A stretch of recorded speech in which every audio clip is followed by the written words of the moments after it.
Let's talk. Giles Brown. Lando Norris, road to world champion, tells the incredible story of the 2025 championship campaign and what it takes to win, featuring a race-by-race rundown along with over 100 stunning colour photographs. It is by friend of the show, Nate Saunders. I'm delighted to say that Nate joins me live on the line this morning. Nate, good morning to you, sir. Morning, mate. How are you doing? Well, I'm in a state of, shall we say, one, high excitement because we're back. It's like Christmas Eve for petrolheads, isn't it? Because it's Australia this weekend. Yeah, exactly. Yeah, it's you wait for the off season, and then we talk about testing and all of that stuff, but really none of us know anything. Yeah. Until Saturday, until qualifying. So it's good to finally be back again. Yeah, and this year more so than we're going to talk about Lando in a minute, but this year more so than ever because nobody quite kind of knows, especially for Aston Martin, what's going to come out of the box today. Yeah, well, absolutely, and you're right to mention Aston Martin. I mean, I think their problem is they do know what's coming out of the box. And It's not great. Yeah, but it's been an interesting couple of weeks. I was away for preseason testing, and all the top teams were kind of trying to replicate that Spider-Man meme where they were kind of pointing at each other to kind of say who the quickest team is. And even practice earlier today. I mean, I'm out in Melbourne, so apologies. I'm referring to everything in the past tense, even though it's early Friday, right, where you are. But it was hard to work out as well. We keep expecting to see Mercedes turn everything up, but I think they're learning these new cars so much that they don't exactly know what things are going to look like. When they're at the kind of the competitive end of sessions. So I think tomorrow is going to be a fantastic day. Yeah.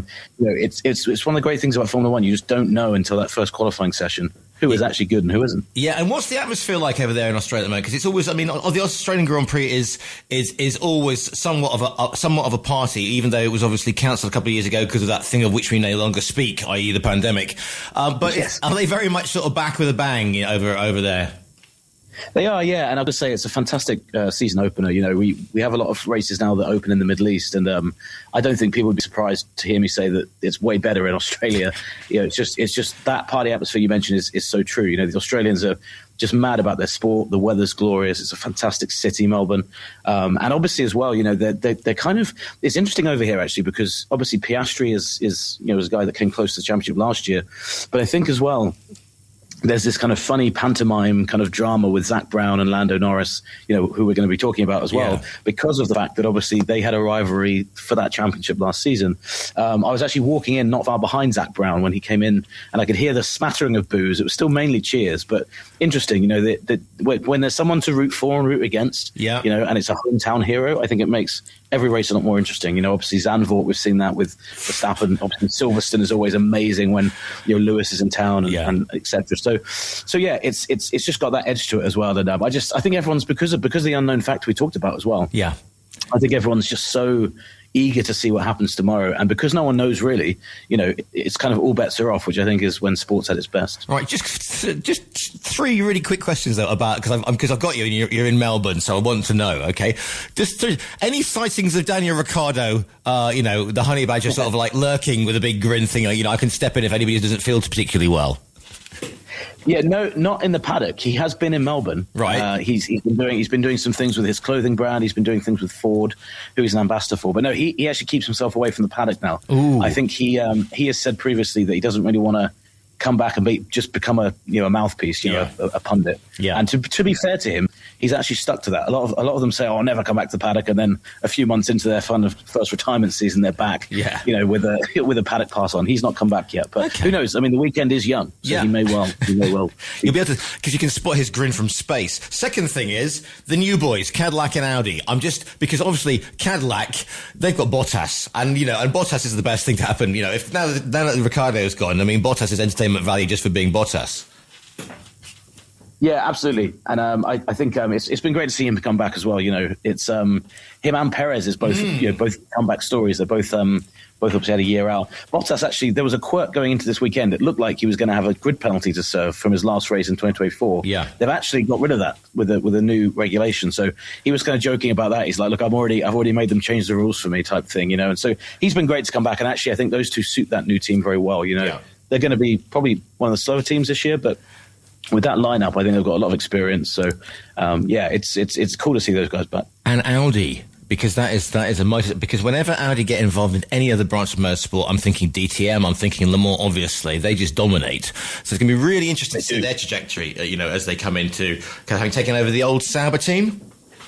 They absolutely right, and that's what's so interesting about it as well. I mean, the Sauber team was one of the kind of least ambitious teams in Formula One for a long time. They didn't achieve a huge amount. And you're right, Audi have such a great track record. And I've got to say, you mentioned about Aston Martin, and we kind of alluded to the situation they're in with Honda. Audi seem to have come in pretty reasonable shape for a first-time F1 engine. They're not at the front, but they haven't humiliated themselves. They're in a decent spot in the midfield. And I think you're right. I think they've taken it very seriously. The operation looks very good. And I think give it a few years, they've said they want to win a championship by the end of the decade. I think that has to be the aim for them, and I like the fact they've come in and they haven't said, "Oh, we'll see what happens." They've said, "No, Audi wins championships in motorsport, and we want to do that here too." Yeah, but they've got the sort of track record to do it in a way that perhaps Jaguar hadn't, and had and also say Toyota, came in and said we're going to win. I mean, Jaguar is a lesson on how not to do it because of bringing in Bobby Ryan and all that sort of stuff. So it's going to be really, really interesting. Anyway, so we've just basically done the Formula One update. Yes, that was quite comprehensive. Yeah, I thought so too. Yeah, not too bad. We could save Aston Martin for another day because that's going to be the soap opera, I think, of the being based in Spain, to see how that's going to play out when Alonso is getting shaken around by a bits and pieces Aston Martin at the new circuit in Madrid. Will be something to appreciate. Anyway, Lando. Now, years and years and years ago, I said 20 years ago we were doing a sports show, and I said to people, because I'd seen him overtake Nelson Piquet Jr. at Silverstone live, and I said to the sports guy then, "There's a young guy called Lewis Hamilton. You ought to look out for him." They were like, "Yeah, he's not going to do much in his first season." And we know what happened then. And then, literally, and I've always kept I kept a hard, an eye on GP2 or wherever it was at that point. And then Lando Norris was doing brilliant things in GP2, and I said, keep your eye on Lando Norris because I think he might have a championship in him. And I'm not, saying how great I am because I got it wrong before and I will do again. But Lando, I mean, absolutely outstanding drive last season when it looked like he might have thrown it all away. Yeah, I know, and I've got to say, I mean, let me know who your next pick is for world champion. Because I must say, I did have Zonta in there as well. It's not all been, it's not. All That's the thing. Yeah, that's good of you because a lot of people don't ever admit the ones they get wrong. So it's always good to do that. I mean, Lando's trajectory has been really fascinating. He came in, he was such a young guy. I mean, I remember talking to him in 2019 when he debuted. Yeah, and when people say, "Oh, he looked like a kid when he was." A late teen. He really did. I mean, he looked like a kid who just got lost in the shopping centre, and his parents had kind of lost where he was. And I think what's remarkable about him as well is that we've kind of seen him grow up and mature in front of our eyes in a way that we don't see with a lot of drivers. Not just in terms of the track, the trackability and everything, but just in terms of his mental temperament and the way he goes and approaches things. And we saw a lot of that, the way he had to grow and the way he had to kind of evolve his approach. Last year when he won championship, he went through a big spell when we in the F1 media press were kind of saying, well, Piastri looks like the guy who's going to win this. Norris isn't driving very well. And he stuck to his guns. He didn't panic. He didn't kind of, especially later in the year, he didn't change his approach in terms of, biting back to Max Verstappen, kind of taunting him in the media, stuff he's always been very good at doing. So, yeah, he's I think a lot of people have thought for a long time he could be world champion. And it was very telling that for a little bit of last year, it felt like the opportunity was too big for him. But he kind of got that together and was able to do it. So, yeah, it was a fantastic championship. And, I think to be honest, I think he's got another one in him if the motivation stays there. Well, the thing is, this is the thing about being a champion, because had Lando walked it last season, i.e., the McLarens were quick, we know that, ahead of everybody else, but had they just done, I don't know, Mario Andretti in '78 and just devastated the whole, the whole year, then you would have gone, oh yeah, but I could have won that championship in that car. Bleeding Stroll could have won the championship because the car was so much better. It's the fact that he came back from that period where he looked like he'd lost it, and the British press were going, oh, Lando's bottled it. He's the Arsenal of the Formula One world, and you're talking about a sport where if you get it wrong in a fraction of a second, you let concentration slips, Tsunoda moves a millimetre more to the left, then it's all finished, and everybody would have gone, told you so. He's bottled it, etc., etc.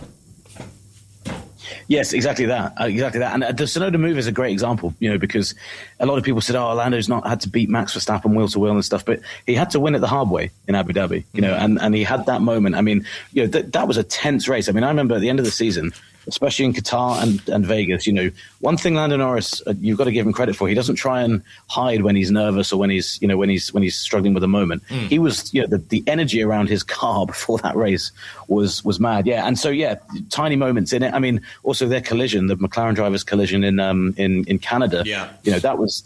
That at the time, I remember thinking this is going to derail everything, and everything's going to explode from here. But again, that was two drivers moving the same direction at the same time.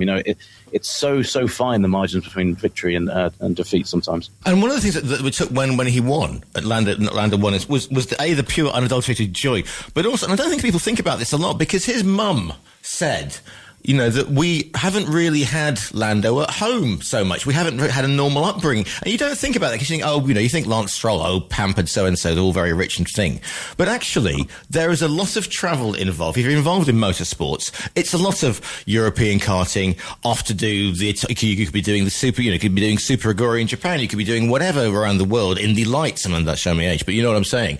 And so, yes. You don't, these days, as a young racing driver, you start at you start karting when you're in the womb, basically, and then by the time you're 15, you're racing Formula cars, which is 20 years ago, 30 years ago would have been undone or unbelievable. Yeah, no, you're absolutely right. I mean, a lot of these guys, I think that's what's forgotten is people see them come into Formula One and they're already kind of the finished article. In Lando's case, he was like 18, 19. But he'd been racing for 10 years at that point. All these, you can find pictures of him, baby-faced, and even more baby-faced Lando Norris with Max Verstappen when they're kids. And in that instance, Max Verstappen was kind of the big kid. He was a few years older than Lando. Not by much, but just a couple of years. So, it is a really good point. And Lando is actually, he's very, very kind of dedicated family man. He's got a very good relationship with his parents. I think it's very easy to dismiss a lot of that because people say, well, these kids come from a very wealthy, privileged background, which is true as well. But you kind of you miss out on a normal childhood. It's a well told tale, isn't it? We see it with actors and with athletes, and they have to give up a lot, to get to where they go, and kind of touch on that a little bit in the book as well. Norris had to forego a lot of things that a lot of people just take for granted when you're growing up. So really, really great story in that sense. But you're absolutely right. These guys, they spend a lot of time at home, away from home. So, I mean, and the other thing is, but you say that they all come from a super rich background. But for every Lando Norris, there is a Mazel spin, or there is a Stroll. Well, I'm sorry, because he, I mean, of all the drivers that you didn't want to do anything, you know what I'm saying. So it doesn't naturally follow that because you've got. I mean, sure, it'll get you there. It's no longer. Well, you can argue that if you're good, you get picked up by an academy, and then it's ferocious. So it's not just a question of daddy's a finance broker and he can hit full. That helps, but at the same period of time, Sir Lewis Hamilton didn't come from a gilded background. In fact, very much the opposite. So talent will sometimes show through, and I think that's what Lando's done as well. Yeah, absolutely. And I mean, he's got a long-standing affiliation with Zach Brown, who's the McLaren CEO, and Brown often says, when you're watching a karting race, you don't see the dad's income or the mum's income above their head when they're racing. You just see the talent, and that was the case with Lando. He spotted that very early on. And you're right about Lewis. I mean, Lewis and Esteban Ocon are two of the rare exceptions to it. Yeah. But you're right. I mean, especially in the modern age, they've got rid of that need for the pay driver now with the super license points. Yeah. And there was guys like Maldonado, who I covered when I started in Formula One. And Maldonado wasn't actually the worst driver. He was incredibly quick. He just didn't seem to know how to control the speed. He won a Grand Prix. He won a Grand Prix, Nate. And at the end of the day, I mean, there are very few drivers who could. I mean, Preston Maldonado won the same amount of Grand Prix as Jean Alesi did, so go figure. Yeah, which is mad, isn't it? But you're absolutely right. And talent does show through. And I think all of us knew from an early age with Lando Norris, especially, that there was something really special there. You could see the speed, you could see the maturity. And I think a lot of the young drivers now, I mean, we saw last year Oliver Behrman, we saw Kimi Antonelli, we saw Isaac Hadjar, these young kids now, the really talented ones are coming in, and they're just so good from the outset. It's quite scary, you know, how high the bar is being raised every time we see new rookies come in. But the other thing about Lando is he's human. You said that before. Now, I happen to be lucky enough to be broadcasting from Marbella today, and Lando, because that's where we're based, and Melbourne to Marbella. You see, there you go, seamless, my friend. But one of the things about Lando, he comes down here quite a bit, and when he comes down here, he's just, I've got friends who bumped into him in, you know, beach clubs and nightclubs, and he's great. I mean, not so much nightclubs. And he went karting at the local karting track up here, and he turned up in a pink Cinquecento, you know, the little yes. Fiats, right? Yeah, with the Lando hat, and was great and grinny, and nobody could believe that actually at that point the guy who was leading the F1 championship, rather than sort of hanging out, you know, and in some beach club with supermodels the whole bit, was thrashing around the local go-kart track having a whale of a time. Yeah, I mean, that's the other thing with these guys. You know, they kart from such a young age, and I mean, Verstappen's another example of that. When he's not racing, he's kind of racing online. You know, it's kind of because of that childhood missed. A lot of the time, it's like, well, this is what I enjoy doing. Yeah, and to be fair to Lando as well, I mean, I think a lot of us, you know, I think there was a lot of cynicism in the media. People thought, oh, he'll win the championship and he'll go into full James Hunt mode. You know, kind of turn up the partying. Yeah. You know, it's like, I've won the championship, don't need to do any more. Which obviously has happened before, but he is actually. Zach Brown said it today. He said Lando's coming in. He's fitter than he's ever been. He's more focused than he's ever been. And weirdly, you know, as much as they have fun doing that karting, for them it keeps them fresh. It keeps that edge there, that competitive edge when they're not racing in Formula One. So yeah, it doesn't surprise me that he's come down to do that. And yeah, his style, he seems to be able to pull most of the fashion choices off that he makes as well, so it doesn't surprise me. And also Silverstone. I mean, you know, we had been following Lando at Silverstone for a very long time, and then he won, and it was just, and I just thought it's going back to, you know, I was lucky enough to be there when Johnny Herbert won the British Grand Prix, so that dates me, but also, you know, when Lewis wins or overtakes that thing, or Damon used to win or overtake at Silverstone, it is that there is a special relationship, isn't there, between between British drivers and especially at Silverstone, the British fans. Yeah, 100%. I mean, we often get levelled the British bias allegation in F1 media. I don't always agree with it, but then when people ask me what are the best races to do, Silverstone's always in my top three. But it is exactly that. There is a connection with, you know, there's always been a lot of British drivers on the grid. You know, currently there's 4. And Silverstone is just such a special place. I mean, it's got the same vibe to, you know, this weekend with Albert Park. Just a lot of people who are just absolutely delighted to be watching racing. And you're right, you know, and I think that win for Lando at Silverstone last year, that is Lewis Hamilton City, isn't it? You know, it's been Lewis' place for a long time. Lando winning there, it was almost like it was him kind of saying, you know, I'm not replacing Lewis, but I'm taking up the mantle as the British champion, you know, who wins here. And I think for him, that was, you know, he said that was the most special win of his season, that in Monaco. Yes. And yeah, you know, he has a Lando Norris stand now as well. And what he's always telling about that stand as well, I think it sums up the new generation of Formula One very well as well. You go there and it's a massively diverse crowd. You know, there's boys, there's girls, there's a much younger crowd in there as well, and that is what is exciting about Norris. There's this new generation that have kind of been fired up by him and, you know, by a lot of the other younger guys. I know we've only got you for a specific period of time. So how much fun was it to write this book? And you know, I mean, this is just the first championship. I mean, I know Jansen won, and you know, sort of. Would have been great to see him win another one, but do you think Lando has enough in the tank? Because there's so many things that have to go right. Piastri would be spoiling for a fight, and I tell you one thing: this last season, you know, Max Verstappen absolutely underlined that he can haul, you know, the very best out of a car, and both him and we're lucky to have people like Alonso, you know, Hamilton on the grid, along with Verstappen. I was going to say, Norris isn't even the new breed anymore, and then these new guys coming online. It's a really interesting and gilded period, isn't it? Oh, absolutely. I think this is this is easily the strongest grid Formula One's had since I started it. But if you actually go back and look through the history of Formula One, I don't think there's been a time when there's been this many talented drivers around like that. In terms of what you were saying there about Lando Norris winning again, I think a fascinating thing he said to us, you know, when Lewis Hamilton wins a title, when Max does, there's never a doubt of, oh, you know, will they win again? You can see they're fired up. Lando said once he's done something once, he believes he can do it. You know, when he got his first pole position, he was like, oh, I can do that again. When he got his first win, it took him a long time. He thought, I can do it. And now he's won the championship. He said that doubt is gone. Yeah. And so I think that's really interesting with him. You know, he's a guy that does overthink. He's a lot more human, you know, than a lot of the drivers, or at least the way he comes across. So, yeah, I think that's fascinating. And I'm actually really curious to see whether Lando is genuine on that, or whether he'll kind of fade a bit, whether he's even better this year. Well, here's the thing, because I hadn't thought about that, mate, but he'll be able to, you know, he can back himself now because he's not bottled it. He didn't get to the championship and lose it to Piastri or, you know, put it in the wall. And so he can go, I've been here before, I've done this, I know how this operates, in the way that great drivers do, and they just click off that doubt, and they know that they're going to come up the result.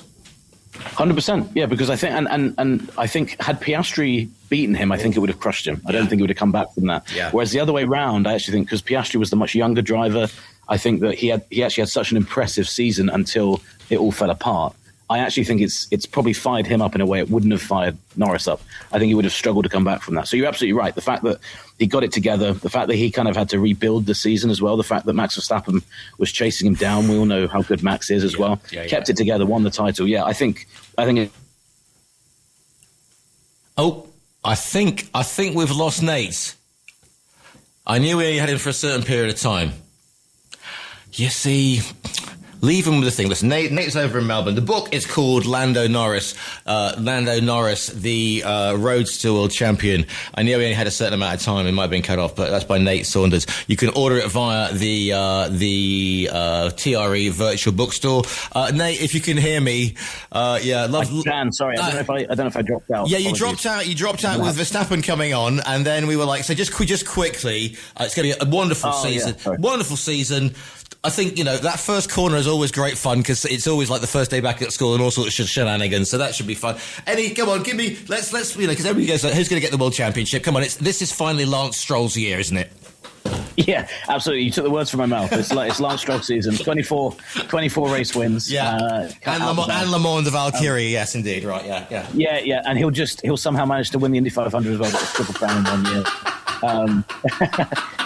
No, I mean, I think this has been the hardest year to predict a world champion. Yeah. I am sticking with kind of the bookies' favourite. I think Russell and Mercedes look strong, but a lot of people in the paddock talking about Max Verstappen. You know, even if the Red Bull's close, I think last year we saw basically he can win in anything. Give him 4 wheels and an engine, and he'll find a way to do it. So I'm going to say Russell, but that's a really boring answer given that he's the favourite. Yeah. I think tomorrow leading into turn 1 will be a Ferrari, just with their starts. Yeah. You know, with the way that we've seen them look pacey. Yeah. I think that would be great for the season. Absolutely. You know, the visual of Ferrari leading into turn 1 would really be great. So hopefully, sorry, not tomorrow, on Sunday, but yeah, you know, so I think Russell looks like he's got it, you know, so maybe he'll be writing a book about another British driver. But yeah, you know, a great season, and I think you could make a good case for about 3 or 4 of them to be. That's the great thing about this season coming up, and who knows how they're going to do with the cars and whatever. You know, happily married Charles Leclerc. Imagine the pictures of the dog as well, and also, you know, Hamilton. I mean, Lewis in a Ferrari. It is a fairy tale. However, we shall wait to see. Spare a thought for us then, Nate, as we get up at stupid o'clock in the morning, whilst you're enjoying your first tinny of the day over there in Melbourne to watch it live. I will, yeah. Please do set the alarms. It will be worth the early start for everyone. It'll be a fantastic weekend. It's not only one alarm. I've got 2 alarms set, and I've tied something to the cat to wake me up. The book is called Lando Norris, World to Roads Champion. It's by the great Nate Saunders. Nate, thank you so much for your time today, mate. Thank you, mate. Speak to you again soon.